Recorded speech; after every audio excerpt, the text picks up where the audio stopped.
Então, vamos lá, tensão elétrica. Né? Então, a tensão elétrica, quando a gente fala de tensão elétrica, o que remete a gente? Remete a uma coisa mais robusta. Né? Tensão elétrica. Se tem tensão elétrica, eu energizo o meu equipamento. Né? Eu energizo o meu equipamento, né, de tecnologia de iluminação, eu energizo o meu equipamento de tecnologia de vídeo, eu energizo o meu equipamento de tecnologia de som. Né? Então, a tensão é um nome forte. Né? E isso é bacana, gente, para a gente memorizar o que é. Né? Então, tensão é um nome forte. Né? Você vai energizar as suas coisas. Para exemplificar, né, o conceito que é tensão elétrica, vamos fazer uma analogia simples a um circuito hidráulico elementar. Ok? Bom, vamos pegar dois reservatórios, né? Então, temos uma diferença de nível de água. Um reservatório cheio de água e outro vazio. Se abrirmos essa válvula aqui, ó, manual, né? O que vai acontecer? Ele vai fazer um equilíbrio dessas forças. Então, nós temos uma diferença de água. Essa diferença de água é fundamental. Né? Então, vai produzir uma determinada força e ela vai, ó, começar a equilibrar, vai começar a movimentar fluxo de água, tá vendo? Temos uma força-peso, né? Pressão atmosférica e a pressão da coluna líquida. E essa força-peso, olha o termo, força, movimentou uma corrente de água para o segundo reservatório, na segunda câmara, até, né, que não haja mais desnível. Ficou claro? Até que não haja mais desnível, até equilibrar essas forças. Então, para termos de movimento d'água, é necessário um desnível para proporcionar uma diferença de pressão. E o mesmo vai acontecer com os elétrons. Para se movimentarem, é necessário uma pressão elétrica, uma diferença de pressão elétrica, né, de força elétrica. Então, afinal, o que é a tensão elétrica? É exatamente essa pressão exercida só que sobre os elétrons, também conhecidos como diferença de potencial. Voltando no exemplo, né, dos reservatórios de água, vocês não viram uma diferença de potencial energético? Diferença de pressão, né? A pressão atmosférica mais a pressão de coluna de líquido era maior do que somente a pressão atmosférica, né, no outro reservatório. Então, fez uma diferença de potencial até equilibrar. Então, isso é tensão elétrica também, usando por analogia, só que exercida sobre os elétrons.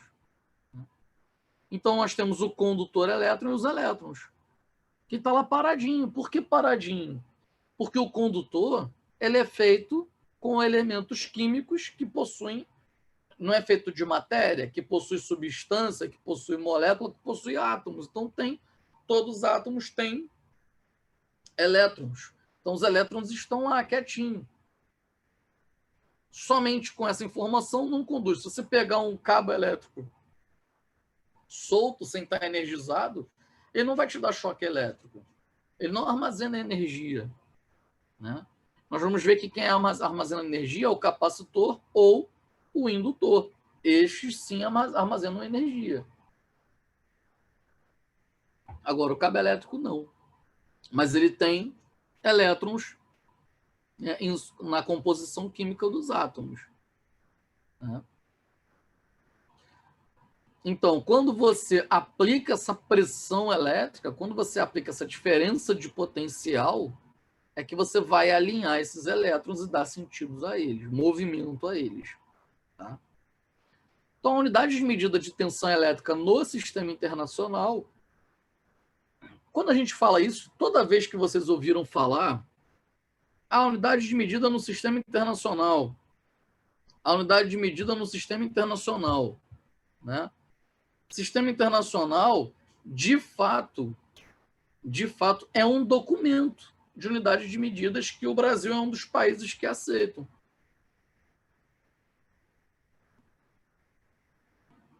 O Brasil é um dos países que aceitam, que assinam isso, né? Então, nós somos obrigados a utilizar essas unidades de medida por conta disso. Tá? Ou seja, a tensão elétrica é a pressão exercida sobre os elétrons livres para que estes se movimentem no interior do condutor. Então, o símbolo de tensão elétrica, você pode trabalhar com a letra V, com a letra E, com a letra U, desde que sejam letras de maiúsculas, tá? O eletrônico usa muito a letra V. O eletrotécnico, o eletricista, utiliza muito a letra E e utiliza muito a letra U, tá? Tanto faz. São letras separadas para trabalhar com a unidade, com a tensão elétrica. E a sua unidade de medida é o V, que representa volt. Ok? Bom, vejamos alguns dos seus múltiplos e submúltiplos. Então, para valores elevados, utilizamos múltiplos. Né? Como assim? A eletricidade ela trabalha sempre de 3 em 3.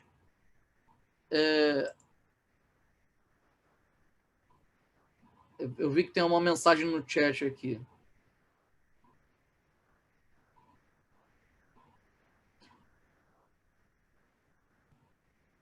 Ela fica, esse programa ele grava assim. Ele grava assim. Ah, que bom, a gente acessa lá pelo site mesmo? Aí ela provavelmente a instituição deve disponibilizar algum link. Tá? Mas fica A online. Patrícia, a professora, a Oi, pode Patrícia falar. da escola, ela manda o link no dia seguinte da aula. Ah, que Aí, bacana. Aí o amigo aí tá já ficando todas respondeu. as aulas lá no Classroom. Ah, bacana. Obrigado aí pela resposta. Então, a Patrícia já vai deixar disponível para vocês amanhã. Ok? Valeu, gente, obrigada. Valeu. Bom, então vamos lá. A elétrica, gente, o eletricista, o técnico em eletrotécnica, o engenheiro eletricista e outras áreas correlatas, né, que utilizam da eletricidade estão habituados a trabalhar com a elétrica sempre de 3 em 3 casas. Na verdade, não é porque essas áreas que eu falei, por convenção, estão acostumados a utilizar. Tá? Na verdade, a área da elétrica ela trabalha oficialmente de 3 em 3 casas. A área da mecânica ela trabalha de uma em uma casa. Né? A área da elétrica trabalha de 3 em 3 casas, o que para a gente se torna mais fácil. Né? Então, por exemplo, unidade padrão, volt. Aí eu vou escrever 1000 volts. Eu reduzo o número 3 casas e aumento a unidade de medida 3 casas.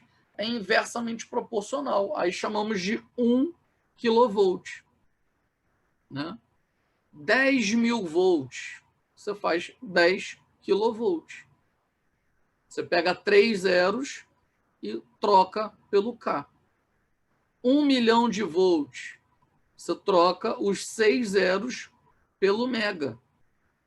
Giga pode até tera, mas não é muito convencional para a área da elétrica. Até no máximo giga. Tá? Geradores de energia elétrica, né? Gera em torno de mega, em torno de giga.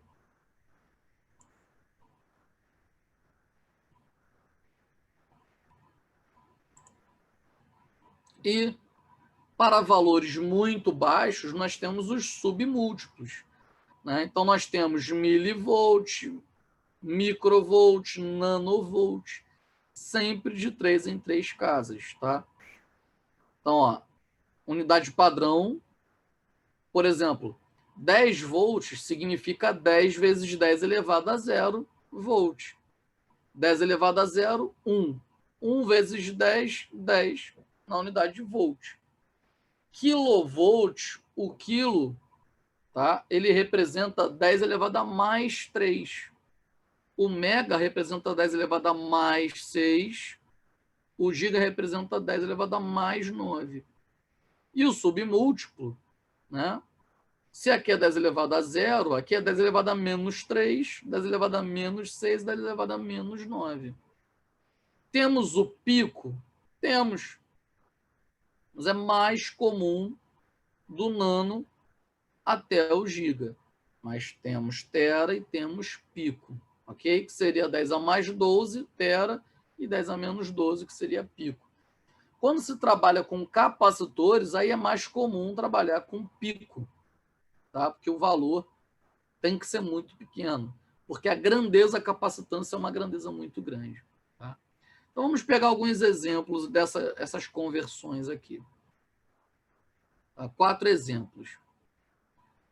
13,8 kV. Né? Se você pegar um número e multiplicar por 1000, você pega a unidade de medida e divide por 1000. 13,8 vezes 1000 dá 13.800. Kilovolt dividido por 1000 dá volt. Você desce 3 casas.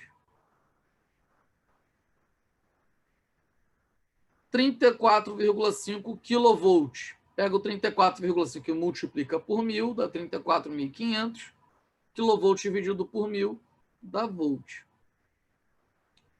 Exemplos do nosso cotidiano. 220 volts. Se fosse para escrever em kilovolt, escreveria 0,22. 127 volts, escreveríamos 0,127 kV. O que não é comum, tá, gente? É comum 1000 volts para cima você escrever kilovolt. Perfeito? Se tiver alguma dúvida, sinaliza, tá, pessoal? Bom, vamos entrar agora no conceito de corrente elétrica.